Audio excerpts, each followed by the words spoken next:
Evening, cunts. Daddy's home. Remember when The Boys was one of the smartest shows on television? When the characters made decisions that actually made sense? Remember when the plot twist happened? Because the story naturally led there, instead of just because a writer's room whiteboard needed to justify one last season.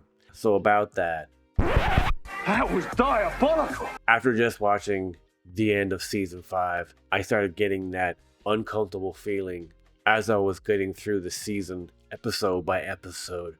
A feeling I felt before just a couple of years ago, somewhere around the time of 2019. A feeling that whispers, winter is coming.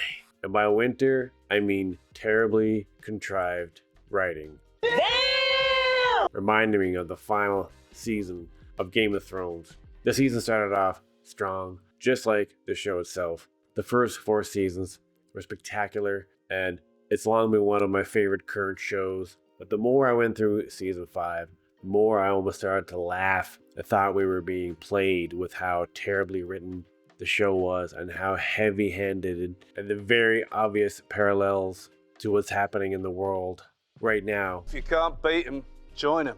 Before I get any deeper into my review of season 5 of The Boys, if I could quickly ask you to like and subscribe, it really helps a brother out and it goes a long way.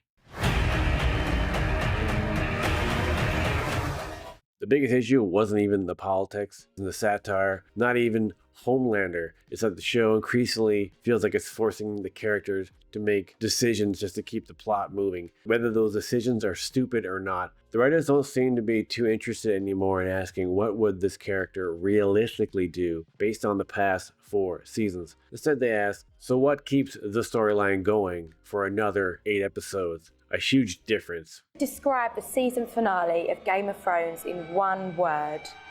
How would you describe it? Disappointing. Early Game of Thrones built its reputation on consequences. Ned Stark died because of his choices. Robb Stark dies because of his choices. Characters made mistakes and paid for them. The story felt alive. Meanwhile, modern The Boys sometimes feels like GPS recalculating a route after every episode. After years of making fun of corporations, celebrities, politicians, social media influencers, cable news, streaming services, hero movies, and basically everything with the pulse, The Boys finally turned its laser vision inward, intentionally or accidentally satirized itself. Season 5 is somehow the biggest, loudest, bloodiest season yet. But it's also the season that made me ask, who actually wrote this? Did Homelander write this? Did an intern who just glanced over the last 4 seasons write this? Because the quality seems to operate under the same principles as Vought's PR department. If you make enough noise, maybe no one will notice the logic holes. Your mother was a dumb whore with a fat ass. Watching this last season felt eerily similar to watching the final season of Game of Thrones. Not because dragons showed up, although at this point, I wouldn't be surprised if Vought launched Vought Dragon sponsored by Coke, but no. It's because both shows reached the same destinations. They clearly knew that they had to tie up all the loose ends and make sure everyone had a nice, perfect, beautiful ending to their story. They just couldn't be bothered figuring out how to get there eloquently. Either fucking way, it's all good, son. The characters didn't make decisions half the time. The plot made the decisions. People don't arrive at conclusions. The script drags them by their ankles. It's storytelling by GPS. Proceed straight for 4 seasons, then make a sudden U-turn, and you have arrived at the finale. Even looking on IMDb for the entire show of the ratings, the last 2 episodes of the entire show are the 2 lowest rating episodes of the entire series. So instead of the writers just saying, wouldn't it make sense if? The writers decided to say, wouldn't it be cool if? And there's a big difference, a big one. One creates great television, the other creates Reddit threads longer than college dissertations. But I have a bigger destiny. Well, let's talk about Homelander. He's still one of the greatest TV villains ever created. The problem is that he's become so powerful that the writers have painted themselves in a corner. Every season just follows the same cycle. Homelander could win, Homelander should win, Homelander somehow doesn't win. Repeat. It's like watching a horror movie where the killer catches the victim 12 separate times but decides to stop for a sandwich. At some point, the audience starts asking, why is anyone still alive? The answer increasingly feels less like storytelling and more like plot armor. That every episode requires the writers to invent increasingly ridiculous reasons why it doesn't immediately solve every problem in 15 seconds. At this point, Homelander has the same weakness as Superman. The writers. Was the blurst of times, you stupid monkey! Every conflict feels like watching a heavyweight champion lose a boxing match because he suddenly forgot what hands are. Just quit being a cunt. Everyone loves Butcher, but let's be honest. The man has had more fake outs than a professional wrestler. He's dying, he's not dying, he's doomed, he's fine, he's doomed again, he's somehow worse, he's somehow better. At this point, Butcher's health condition has become less of a character arc and more of a software update. Every season, he gets patched with a new feature. And that new feature is even more of a cunt than last season. Don't be a cunt. Remember when the boys used to cleverly satirize modern society? Now it occasionally feels like somebody just opened a new website and starts copying and pasting headlines from the real world, down to the incredibly insecure, psychotic, murdering lunatic who thinks they're God with a really bad haircut. Does that sound familiar to you? Finish him! The political polarization was so strong and sometimes that it was distracting, so in your face with how exactly like it is currently in the world, to the point where I didn't even find it funny. They just straight up had a rich guy in there who is clearly just an Elon Musk character, and then Homelander just completely losing his mind and saying he's God. He wants to complete control over all of America. Political polarization, check. Media outrage cycles, check. Corporate virtue signaling, check. Billionaires behaving like comic book villains. Modern reality is doing most of the heavy lifting here. The show used to ask, what if superheroes existed in our world? Now it asks, did you see Twitter this week? Good satire exaggerates reality. Lazy satire screenshots reality. Personally finds what's happening in America right now really upsetting as a Canadian, and the threats that we've come under just because of this current administration. Seeing something like that reflected so blatantly, obviously, in my face while I'm trying to watch the last season of a show that I really love was distracting and really disappointing in terms of how lazy they straight up just took things from the real world about how they deal with starlighters or anyone who essentially goes against the administration as a quote-unquote domestic terrorist. So blatantly obvious that it's distracting, and it just makes me think about how this actually isn't really a satire. This literally is happening right now in America. Thank fucking God I live in Canada. Our country is now under threat.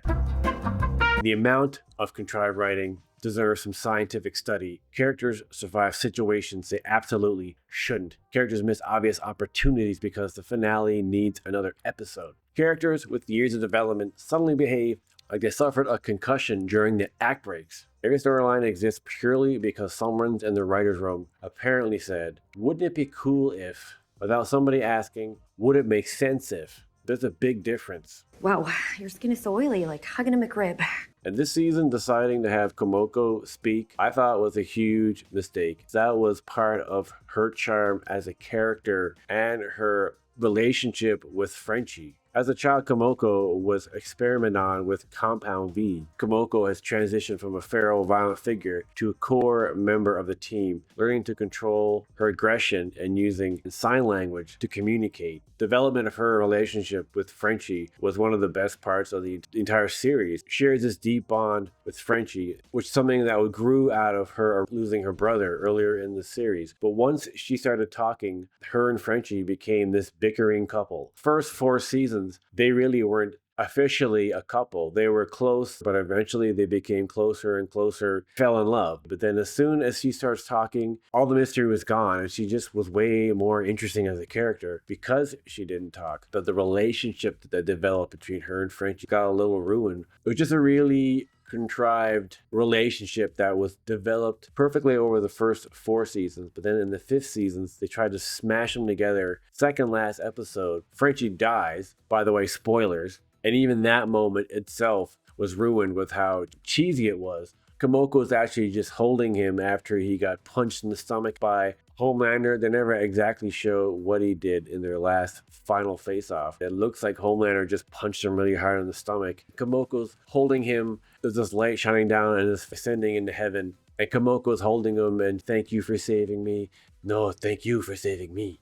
When you start learning how to write screenplays and learn how all the stories work and the structure works, and you watch a million movies, but things can become very predictable for me. And multiple times during this show, I was predicting something that was about to happen seconds before it happened, even predicting almost the exact same line of dialogue. So cliche, and things like that kind of ruin depressing, gut-wrenching moment of Frenchie dying. I assumed somewhere along the way, someone from the core group was going to die. I was either thinking it was going to be Kimiko or Mother's Milk. MM, as they like to call him.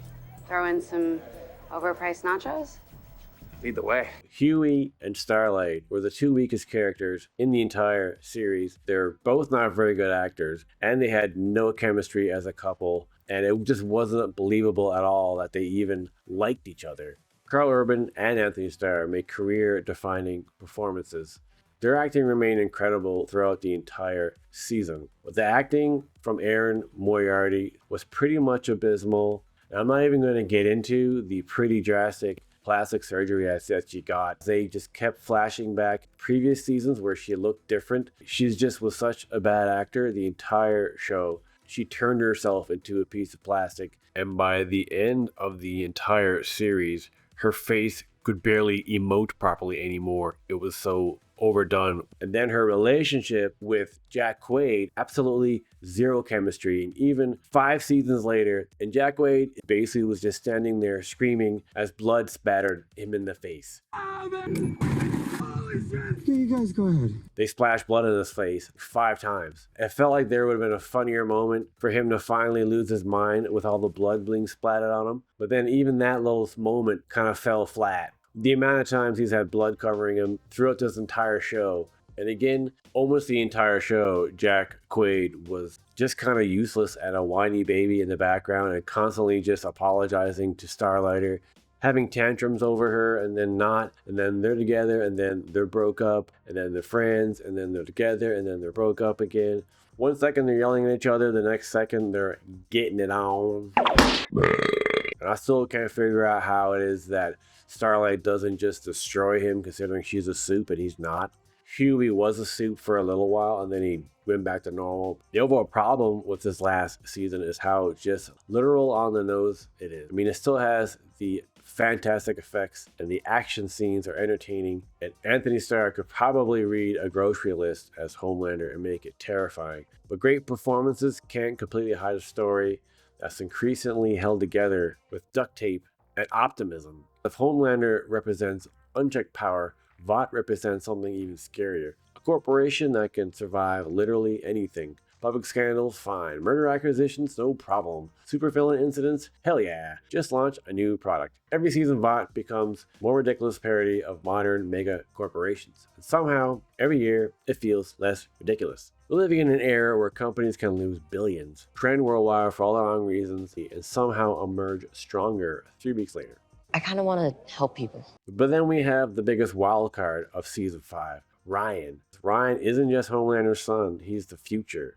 Every generation inherits the mess created by the previous one. And if it doesn't sound like the last 20 years of global politics, economics, climate debates, housing discussions, and social media discourse, I don't know what does. Ryan represents a generation being pulled in opposite directions. One side says power is everything. The other side says power is corrupt. One side says dominate. The other side says protect. And unfortunately for everyone involved, Ryan is an angsty teenager with laser eyes. Didn't seem like he meant it. One of the smartest things the boys has always understood is that people don't follow power. They follow stories. The show constantly reminds us that it barely matters once someone becomes a brand. Sound familiar? Whether we're talking about politicians that influence billionaires, tech CEOs, celebrities, podcasters, or random people who somehow become famous because they made a TikTok of themselves arguing with the parking meter, modern culture has become a giant battle over attention.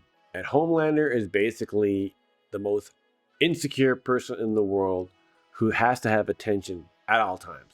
If a social media algorithm was a superhero, they'd probably look like Homelander.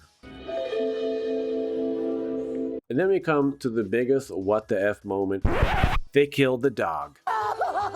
Directly after Ryan decides he doesn't want to be any part of Billy's life, ultimately he decides Butcher is still a bad person himself. And I guess he just takes off because they don't really explain it. But then we see him one more time a little later. Ryan has been adopted by MM. Just after Ryan tells Butcher he wants nothing to do with him, he goes into his room to find that Tara had peacefully died in his sleep from natural causes, a decision made by creator Eric Kripke to strip Butcher and help trigger his final genocidal rampage. Fucking diabolical. Tara ate out of the garbage and ate some chocolate souffle that Frenchie screwed up. But then he threw it up, and then I thought maybe that's what killed him, because chocolate is supposed to be really bad for dogs and cats. That would have made more sense if that's what he died from. I don't see what the point of that was. The dog could have still lived. He could have still become someone else's pet. Starlight and Huey could have adopted him and that had been their dog, but no, for whatever reason, they decided to kill off the dog to make Butcher finally snap. He's been on a genocidal rampage the entire show. It felt unnecessarily cruel to kill the dog.